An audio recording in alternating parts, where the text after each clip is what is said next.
décembre, nous célébrons la solennité de l'Immaculée Conception de la Vierge Marie. Nous allons recevoir le texte de l'Annonciation. Nous allons dire quelque chose sur le dogme de l'Immaculée Conception. Nous allons voir le combat que nous vivons et le combat que vit la Vierge Marie. Et puis, nous allons voir l'importance du mystère de l'Immaculée Conception pour notre participation à la célébration de la messe. Et puis, nous lirons le Salve Regina. Je fais d'abord une remarque sur le dogme de l'Immaculée Conception, pour lequel Dom Prosper Guéranger de Solesmes a beaucoup œuvré. Ce dogme proclamé le 8 décembre 1854, 4 ans avant les apparitions de Lourdes. C'est le pape Pie IX, dans sa bulle Ineffabilis, qui proclame ce dogme. J'en cite un bref extrait. Nous déclarons, prononçons et définissons que la doctrine suivant laquelle, par une grâce et un privilège spécial de Dieu Tout-Puissant, et en vertu des mérites de Jésus-Christ, sauveur du genre humain, la bienheureuse Vierge Marie a été préservée de tout âge du péché originel au premier instant de sa conception, est révélée de Dieu et doit par conséquent être crue fermement et constamment par tous les fidèles.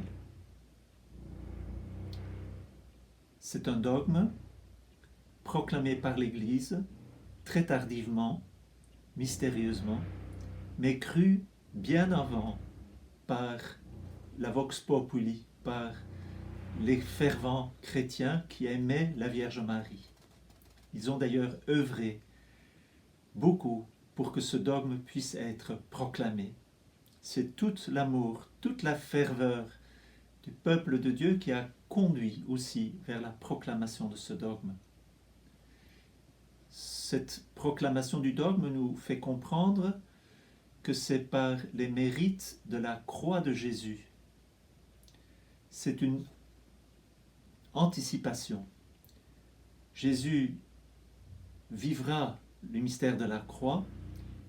Par la croix, il va sauver le genre humain. Eh bien, la Vierge Marie, par anticipation, a été préservée du péché originel en vue de la maternité de Jésus et en vue du mystère de la croix dans laquelle elle va coopérer. Le mystère de l'Annonciation, dont l'Évangile nous est rapporté aujourd'hui, nous montre deux choses importantes. La première chose importante, pour ce qui nous regarde ici, c'est l'arrivée, la venue de l'ange Gabriel vers Marie. Je te salue, comblée de grâce, le Seigneur est avec toi, le Seigneur est avec vous. Elle est comblée de grâce. C'est cela, l'Immaculée Conception. Imaginons-nous cette grâce de l'ange Gabriel, envoyé de Dieu, envoyé du Père pour s'approcher de l'Immaculée Conception. Quel mystère! Quel amour de Dieu qui a créé cette créature préservée du péché originel, et c'est auprès de cette créature que l'ange Gabriel vient. Elle va pleinement coopérer à cette œuvre de Dieu. Cette miséricorde que Dieu lui fait en la préservant du péché la permettra, elle, de coopérer à l'œuvre de Dieu, de devenir mère, et mère des hommes, mère de l'Église. Et c'est ainsi qu'elle dit « Voici la servante du Seigneur, qu'il me soit fait selon ta parole. » Nous vivons un combat, parce que nous n'avons pas été conçus sans péché. Nous avons été conçus dans le péché, même si par le baptême, la faute a été enlevée, puisque Jésus l'a prise sur lui, la marque, la tache du péché demeure en nous. les concupiscences de la chair, la recherche des plaisirs, la concupiscence des yeux ou l'orgueil de la vie, toutes ces marques demeurent en nous et influencent notre vie. Et puis,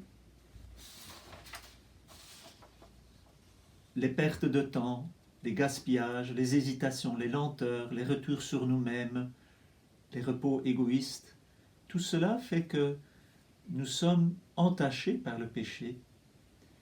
Et c'est pour cela que nous avons besoin de la grâce de Dieu, en particulier cette grâce qui nous est aussi communiquée par la Vierge Marie. La Vierge Marie, elle est préservée du péché, elle est toute pure, dans son âme, elle est un parfait reflet de la lumière divine.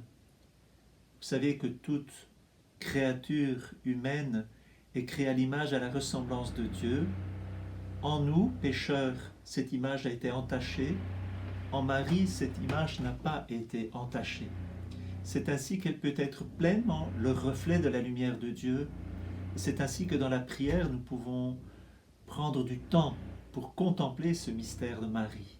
C'est ce mystère de Dieu qui est pleinement et présent dans le mystère de Marie et qui, progressivement, dans la mesure où nous vivons dans la grâce du Christ, que nous nous confessons, que nous nourrissons de l'Eucharistie, que nous nourrissons de la parole de Dieu, que nous exerçons la miséricorde, que progressivement, nous, comme membres de l'Église, nous tendons aussi vers cette destinée immaculée. Dans l'Église, elle est bien cette épouse du Christ.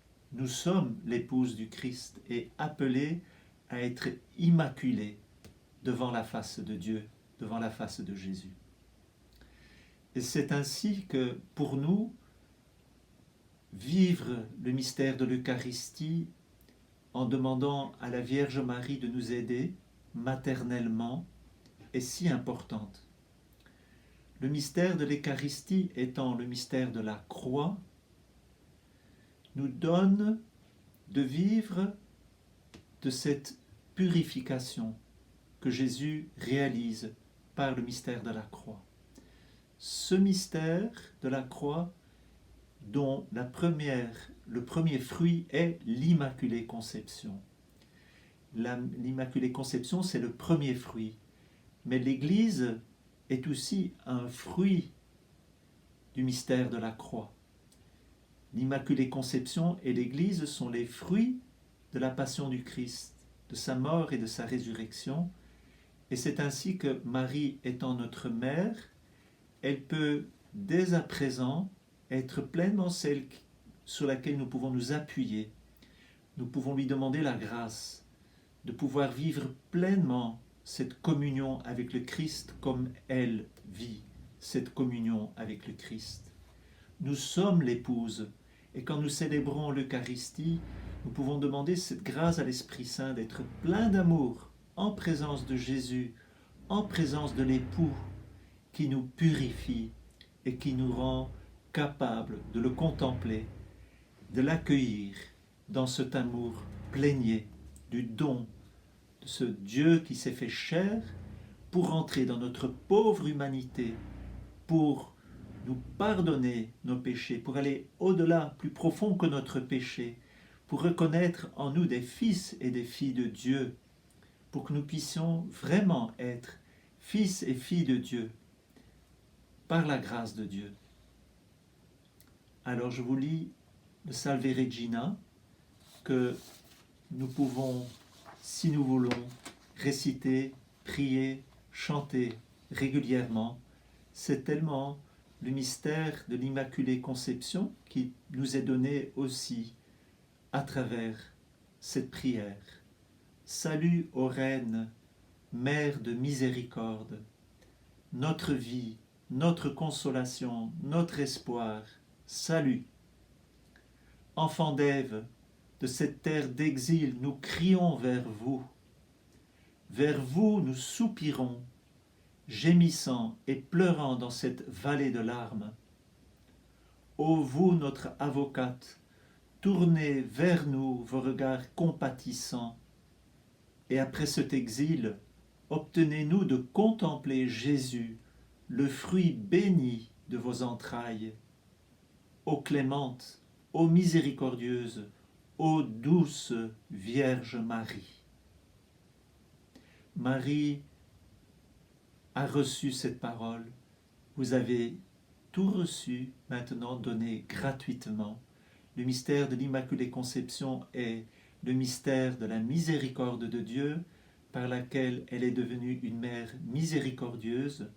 Puissions-nous aussi recevoir la miséricorde de Dieu en Jésus, en Marie, pour devenir nous aussi des témoins de la miséricorde de Dieu et refléter quelque chose de cette lumière divine que Dieu nous permet de rayonner à travers son mystère. À demain. Bonne fête.